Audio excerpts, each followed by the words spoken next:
नमस्कार मित्रों।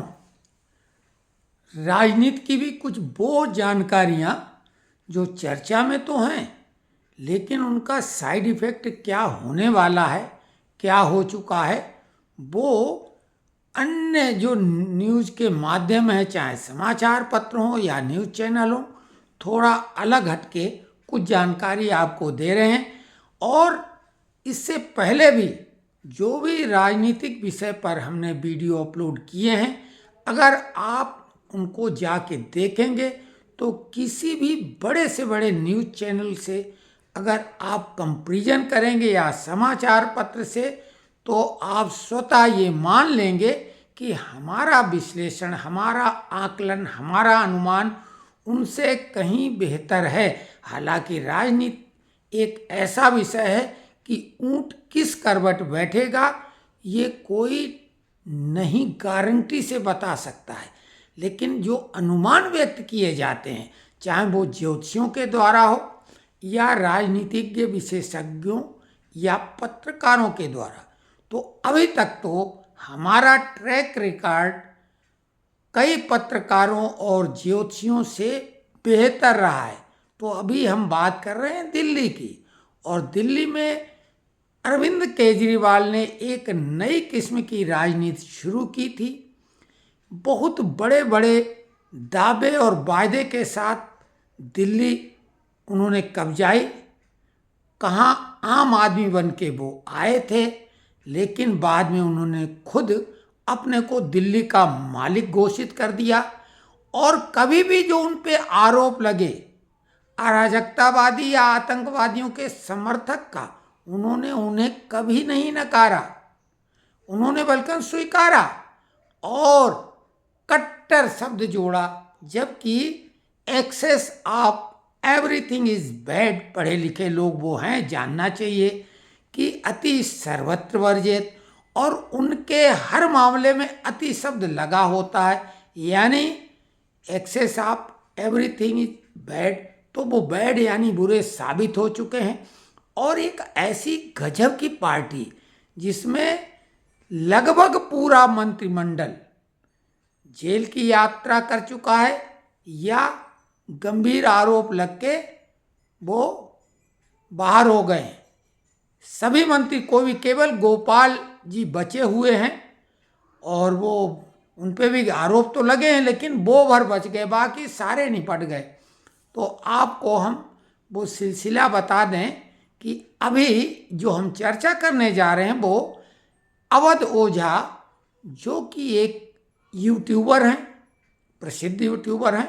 ऐसा भी नहीं कि बहुत बड़े यूट्यूबर हों, लेकिन हाँ, एक यूट्यूबर हैं और एजुकेटर हैं। उनकी कोचिंग इंस्टीट्यूट है और उनका एक अनोखा निराला अंदाज है पढ़ाने का, ठेठ स्टाइल है। बिहारी जैसे खान सर की भी अपनी एक ठेठ स्टाइल है, तो अवध ओझा की भी एक अलग स्टाइल है जिससे वो अलग दिखते हैं। ऐसा बिल्कुल नहीं है कि कोई चमत्कारी हैं या ज्ञान के बहुत भंडार हैं। हालांकि उनका दम्भ और अहम झलकता है और उसमें राजनीति का भी पुट रहता है। बीजेपी की विचारधारा से ओत प्रोत वो रहे, राम मंदिर के मामले में बहुत मुखर रहे हैं और उन्होंने बढ़ चढ़ करके कई टीवी प्रोग्रामों में भी हिस्सा लिया। अब वो वर्तमान में सभी की उम्मीदों के विपरीत आम आदमी पार्टी में शामिल हो गए हैं। और चूंकि आम आदमी पार्टी पंजाब सरकार के द्वारा न्यूज़ चैनलों को जो उनका गिफ्ट, उनका तोहफा दे चुके हैं एडवर्टाइजमेंट के रूप में, तो अब आम आदमी का यही ट्रेंड रहा है कि न्यूज़ में छाए रहो और न्यूज़ चैनल को तो बस आप पैसा फेंको और तमाशा देखो। वो पर्दा डालते भी हैं और सिलवटें दूर करने के लिए जो मीडिया प्रेस जब हुआ करती थी तो वो काम करते हैं, बिगड़े चेहरों को चमकाते हैं और अच्छे खासे चेहरों को वो दागदार घोषित करते हैं। तो मीडिया इस काम में भरपूर लगी हुई। जो तथाकथित गोदी मीडिया चैनल हैं, उनको भी हमने देखा कि भाजपा के प्रवक्ता पर वो बिल्कुल उनका अनदेखा करते हैं और आम आदमी पार्टी की उल जलूल बकवास को भी बंद नहीं होने देते हैं। तो ये कमाल है एडवर्टाइजमेंट का पैसा जो पंजाब सरकार धुआंधार ढंग से खर्च कर रही है। तो अवध ओझा सर के नाम से वो विख्यात हैं। उनको आम आदमी पार्टी ज्वाइन करने के बाद बढ़ा चढ़ा कर दिखाया गया और यूट्यूब पर, सोशल मीडिया पर भी आम आदमी की रणनीति के तहत ही खूब उनके इंटरव्यू और तरह तरह की बातें माइनस और प्लस वाली बता के खूब प्रचारित किया जा रहा है। लेकिन क्या वो आम आदमी की नैया पार लगा पाएंगे? बिल्कुल नहीं। उनका कोई वोट बैंक दिल्ली में नहीं, कोई ऐसी व्यक्तिगत छवि नहीं। एक तो सवर्ण के आते हैं, ओझा मतलब ब्राह्मण, यानी सवर्ण, और सवर्णों की स्थिति क्या है आम आदमी के बारे में पहले बता दें। एक वाकई में दिग्गज, मुखर और प्रखर जो नेता थे कपिल मिश्रा, कैबिनेट मंत्री, सबसे पहले उन्होंने नमस्ते नमस्कार आम आदमी पार्टी की नीतियों को कर लिया था एक मंत्री होते हुए। इसके अलावा कई मशहूर जो उनके नेता थे कद्दावर, जैसे शांति भूषण, प्रशांति भूषण, किरण बेदी, आशुतोष, दिग्गज आशीष खेतान, ये दिग्गज पत्रकार, इन लोगों ने साथ छोड़ दिया।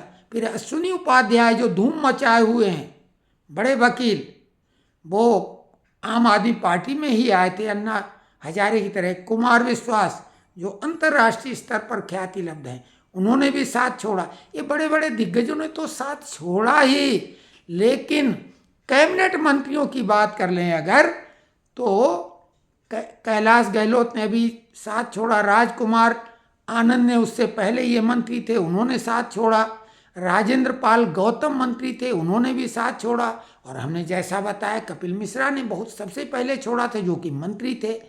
और अभी विधानसभा अध्यक्ष जो कि केजरीवाल के बहुत ही खास थे, रामनिवास गोयल, उन्होंने मना कर दिया कि वो चुनाव नहीं लड़ेंगे। उनकी छोड़ो, उनकी थोड़ी एज भी है, लेकिन इतनी एज नहीं। राजनीति में तो कभी कोई बुढ़ा होता ही नहीं, क्योंकि राहुल गांधी 60 साल के होने जा रहे हैं रिटायरमेंट की एज में, तो वो युवा नेता हैं। तो राजनीति में तो युवा या अनुभवी नेता कहलाता, बुढ़ा तो कोई होता ही नहीं। खड़गे जी को देख लो। लेकिन एक युवा नेता वाकई में दिलीप पांडे, अरविंद केजरीवाल के खासम खास, बहुत पढ़े लिखे, होशियार, वो भी बोल चुके हैं कि अब वो चुनाव नहीं लड़ेंगे। इसके अलावा स्वाति मालीवाल केजरीवाल की खास, जिनको शीश महल में उन्होंने पिटवाया था, वो तो केजरीवाल की खटिया खड़ी करके रख दी है उन्होंने, और आम आदमी पार्टी की ही वो अभी भी राज्यसभा सदस्य हैं और उन्हीं की छाती पे मूंग दल रही हैं। उनको ये निकालेंगे तो वो उनको हटा तो सकते नहीं, पार्टी से निकालेंगे तो भी राज्यसभा की सदस्य वो बनी रहेंगी। अब वो निकाल नहीं रहे हैं तो वो मुंह दल रही हैं धड़ाधड़। तो ये सब लोग जो हैं, इतने बड़े दिग्गज लोगों की भरपाई अवध ओझा, नेतागिरी में उनकी क्या हैसियत, क्या बकत, क्या औकात है दिल्ली में। सीधे सीधे अवध ओझा, जो कि पूरा नाम अवध प्रताप ओझा है, सर वो लगाएं, और आम आदमी का वो डर है कि ओझा सर को वो ला के प्रचार प्रसार करा रहे हैं। लेकिन हमारा कहना है कि अवध ओझा आम आदमी पार्टी पर बन गए हैं बहुत बड़ा बोझा। अवध ओझा आम आदमी पार्टी के लिए हैं बोझा, कुछ नहीं नैया पार कराएंगे और डुबोएंगे। क्योंकि क्या ऐसी इनकी स्थिति है, तो ये छोटे छोटे टुटपुंजिया टाइप के लोगों को लेके मीडिया के द्वारा चैनलों पे खबर है, ये बीजेपी का नेता आ गया, वो उसका आ गया, इधर का आ गया। अरे जिन्हें टिकट नहीं मिलनी वो किसी भी पार्टी के हों, और वो आम आदमी पार्टी अभी सत्ता में, वो तो महीने 2 महीने में मलाई काटने की कोशिश करेंगे। तो और फिर टीवी में नाम आ रहा उनका, ये अपने आप में क्या कम है। अरविंद केजरीवाल गुलदस्ता देते हैं, टोपी पहनाते हैं, पूरी दिल्ली को टोपी पहना रखी है उन्होंने, तो इतने में वो खुश हो जाते हैं। चुके चुकाए, थके थकाए टुटपुंजिया नेता रहे होंगे किसी जमाने में, लेकिन उनको जब लगता है, चाहे वो कांग्रेस के हों चाहे भाजपा के पुराने नेता हो जिन्हें टिकट नहीं मिलनी है, उन्हें लगता कुछ दिन चर्चा में ही आ जाओ और हो सकता बाद में टिकट भी मिल जाए। तो और कुछ लोगों को तो पैसे से टिकट मिलती, वो भी करोड़ों रुपए से, क्योंकि राज्यसभा सदस्य में आप देख लो नाम उठा के। इसी बात के लिए तो आशुतोष नाराज हुए, इसी बात को लेके कुमार विश्वास नाराज हुए, इतने दिग्गजों को राज्यसभा नहीं भेजा, लेकिन किनको भेजा? सेठ पार्टियों को, जिन्होंने माल दिया। तो ये आम आदमी पार्टी की स्थिति। और एक बात तय है बिल्कुल कि दिल्ली में राजनीतिक ऊंट किसी भी करवट बैठे, केजरीवाल की नाव डूबेगी ही। और क्यों डूबेगी कि ओझा जो राम मंदिर के बड़े पैरवकार थे, उनको लेने से मुस्लिम वोट छिटक के, जो केजरीवाल अपनी बपौती समझते थे, वो कांग्रेस की झोली में जाएंगे। कांग्रेस अलग लड़ रही है, कांग्रेस को जीवन दान मिलेगा, हो सकता है एक आध सीट जीत जाए कांग्रेस, और नहीं भी जीतेगा तो जमानत कई जगह बचाएगी, और जमानत बचाने का मतलब वो केजरीवाल के वोट खाएगी और भाजपा को फायदा पहुंचाएगी। तो कुल मिला के अगले चुनाव में, यानी जो कि फरवरी तक होना है, दिल्ली में भी कमल खिलेगा, ये तय हो चुका है। ये हम अपने वीडियो के द्वारा बता रहे हैं। अवध ओझा आम आदमी पार्टी के लिए साबित होंगे बोझा, क्योंकि उनके सबसे महत्वपूर्ण वोट, मुस्लिम वोट जो है, उनसे छिटकेंगे। अवध ओझा ने पैसे दिए नहीं, बल्कि उन्हें दिए गए, ये भी चर्चा में है। तो इनसे क्या हासिल होगा? और यहीं पे एक बात बनती है कि जब आते हैं दिनों के फेर, तो मकड़ी के जाले में फंसते हैं शेर।